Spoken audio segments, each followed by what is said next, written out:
बिस्मिल्लाहिर्रहमानिर्रहीम। नामुमकिन को मुमकिन समझें और पहली नज़र में किसी चीज़ या काम के बारे में अपने दिमाग को ये हिदायत दें कि ये काम बहुत आसान है, मैं आसानी से कर लूँगा और मेरी थोड़ी सी मेहनत लगेगी, मैं इंशाअल्लाह इसको कर लूँगा। जैसी हिदायत आप अपने दिमाग को देते हैं ये वैसे ही काम शुरू कर देता है। नामुमकिन मुमकिन हमारी सोच में होता है। हमारी बहुत सारी तरक्की, हमारी बहुत सारी कामयाबियाँ सिर्फ हमारी सोच ही की वजह से रुकी होती हैं कि हम सोच रहे होते हैं कि पहली नज़र में किसी काम को देखते हैं, हम ये महसूस करते हैं कि ये काम मुश्किल है, हम अपने दिमाग को हिदायत ही ऐसी देते हैं कि ये काम मुश्किल है, फिर हम नाकाम हो जाते हैं।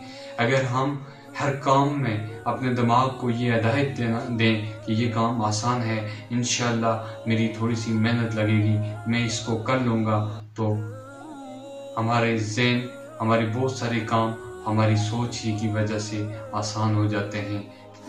जब किसी काम के बारे में हमारा ज़हन बन जाता है तो वो काम आसान हो जाता है। मेरी ये वीडियो आपको अच्छी लगी है, मेरी वीडियो को लाइक और मेरे चैनल को सब्सक्राइब ज़रूर कीजिएगा ताकि मैं आपके लिए मज़ीद वीडियो बना सकूं।